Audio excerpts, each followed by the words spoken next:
So I'm going through the files. Not those files. We're not talking about those files. I'm talking about the Autopilot logs, right? I'm going through the log files, trying to figure out what the problem is. No, that's crazy. Yeah, that's why I said the files. I don't know what you're thinking, but that's a whole other thing. We don't cover that here. We're just doing Intune and Autopilot. Yeah, I'm going through them, but there's so many, it's going to take forever. There must be hundreds of thousands of files here. Steve Weiner here from GetRubix.com. And I hear a lot of feedback from folks and they say my Autopilot experience sucks. Well, let's fix that. And I'm going to show you some of the easiest things you can do to improve your Autopilot setup and give your users a great experience. You know, it's weird. I'm going through the files looking for the Entra ID, the Intune ID. Everything's redacted for some reason. I can't see, you know, which pieces are involved.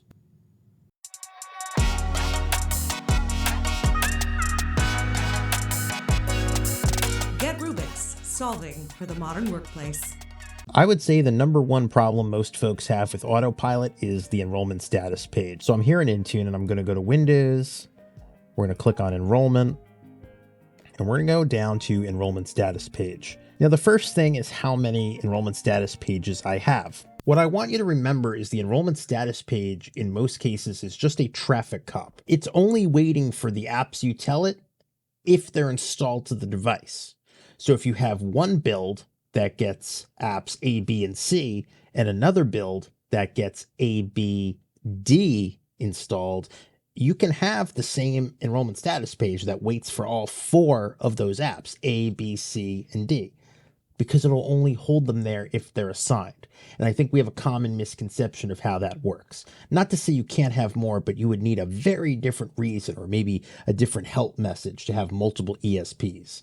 I like to have one to keep things simple. So we're going to look at the settings. Number one is I don't like increasing the time beyond 60 minutes because honestly, it shouldn't take 60 minutes. If it's taking longer than 60 minutes, there's probably something I can optimize. Now, this feature is a bit newer. Install Windows updates, which might restart the device.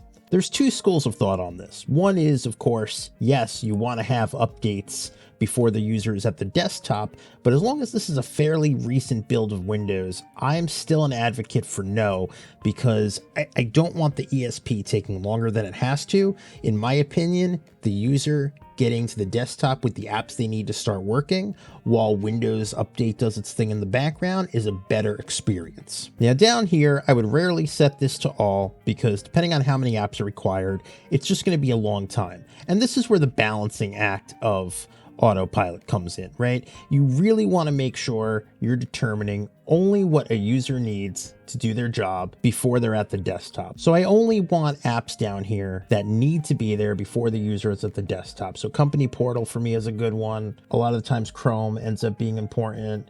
And I'm just going to pick two more, maybe Dell Command Update if I'm deploying Dells. And let's do the Microsoft Global Secure Access client. Anything else can still be assigned to the device, but this is just determining what I want there before. Maybe the M365 apps, I still call them the Office apps. Maybe you want them in here. If you have a security tool, whether it's, Carbon Black or CrowdStrike, or, maybe you have Zscaler or anything you want there that's, critical. But keep it under, 5 to 8 apps. That's generally my recommendation. And also remember, if an app is finicky or has a tendency to not install 100% all the time, that's going to cause you problems here. So we just want to be very thoughtful about what happens here before we proceed. While we're on the topic of the enrollment status page, there's two important configurations that I always deploy to all devices when I'm doing Autopilot. And I have them set as custom OMA URI settings. And the more important one here is the skip user status page. And you've seen me talk about this on the channel several times, but this is an OMA URI. I'll put the link to it below.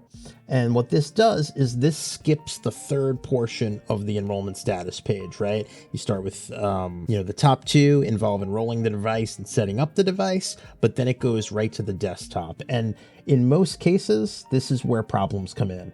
The user status portion seems to lag, or sometimes it just gets stuck. It's not computing the right things. I don't really know the reason. The reason might be different every time, but I always recommend disabling this because it just makes for a better experience. And I don't think we're missing much by turning this off. So definitely something I would test in the environment.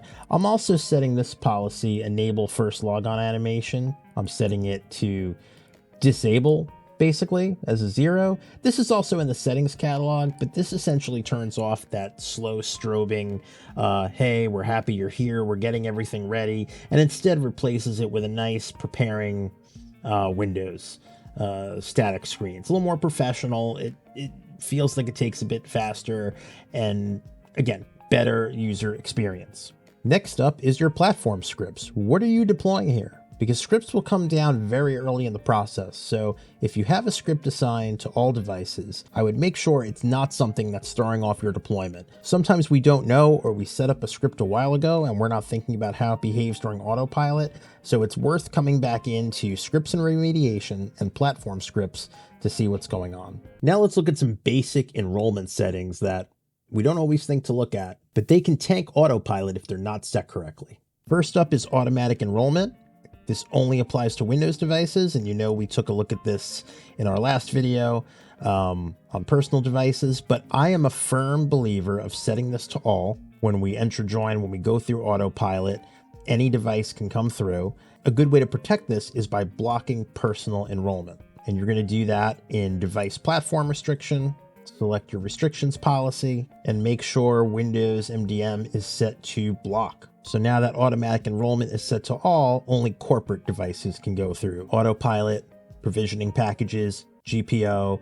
This is how you want the setup here, and it's also going to eliminate problems. Something really important that extends beyond autopilot is the structure of assignments for apps and policies in general. And when you move to modern management, this is critical. And that's where I've always been a big proponent of group tags and using them to create this assignment inheritance model. I'll put the link to my blog below. This was from 4 years ago now, but still seems relevant today. I break down the group tag process, how it creates structure amongst your devices, and how you can use that structure to create inheritance for global policies and applications, and then assignments for specific builds. And this becomes critical in autopilot because it means just by tagging a device, it's going to end up in the right place to get its required apps and policies. And then of course we have the little things. There are some basic things I see all the time, so let's make sure they're correct. CNAME validation. Just make sure this has been done. So if I type rubixdev.com test, it'll tell me if it's configured correctly. If it's not configured correctly, I'm not going to be able to enroll the device as a user with my email address. If this comes back with a check that something's wrong, click learn more, and that'll take you to a page where they tell you all about setting that up in your environment. And finally, let's look at your autopilot deployment profiles. Keep this simple. I have two. I have one for my corp devices and one for my shared devices, and they're assigned based on that group tag. So if we take a look, WinCorp is applied to the WinCorp group, and I have the naming convention I want with the serial number. I'm keeping the user account to standard user, and when I go to WinShared, this is applied to my WinShared group. This is for shared devices. It's a self-deploying profile. It's purposefully built for a different kind of device. Autopilot, since its inception, has become widely adopted. It's a great way to deploy. It replaces traditional imaging to get all your apps and policies on there, so it makes sense a lot of folks are using this. However, I still see hesitation in adoption because folks can't seem to get their deployment right. Maybe it's one app that's bothering them, or the experience takes too long. So hopefully this will give you some things to think about. You look through your environment and can make some tweaks and get a much better experience, especially in the enrollment status page. Let me know your thoughts, what questions you have, hop in the Discord, and we'll be seeing you.